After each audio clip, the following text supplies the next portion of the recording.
40 ఏళ్లు దాటితే కంటి చూపులో మార్పులు రావడం మొదలవుతాయి. చిన్న అక్షరాలు స్పష్టంగా కనిపించవు. పట్టి పట్టి చదివితే తలనొప్పి మొదలవుతుంది. మరికొన్నిసార్లు అక్షరాలు అలికినట్లుగా ఉంటాయి. దీన్నే చత్వారం అని అంటారు. ప్రపంచవ్యాప్తంగా 180 కోట్ల మంది ఈ సమస్యతో బాధపడుతున్నారని అధ్యయనాలు చెబుతున్నాయి.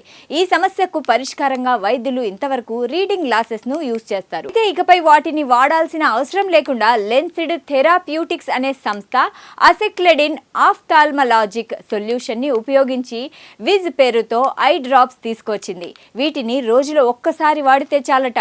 డ్రాప్స్ వేసుకున్న అరగంట తర్వాత నుంచి ఎటువంటి కళ్లద్దాలు అవసరం లేకుండా 10 గంటల పాటు కళ్ళు స్పష్టంగా కనిపిస్తాయట. ప్రత్యేకంగా ఈ ఔషధం కంటి పాపలోని కండరాలపై ఒత్తిడి తీసుకొచ్చి వాటి పరిణామంలో మార్పు తీసుకొస్తుంది. దీంతో స్పష్టంగా చూడగలుగుతాం. అంటే ఇక వెళ్ళిన ప్రతి చోటికి కళ్లద్దాలను తీసుకెళ్లాల్సిన అవసరం లేకుండా ఐ డ్రాప్స్ వేసుకుని వెళ్తే సరిపోతుంది.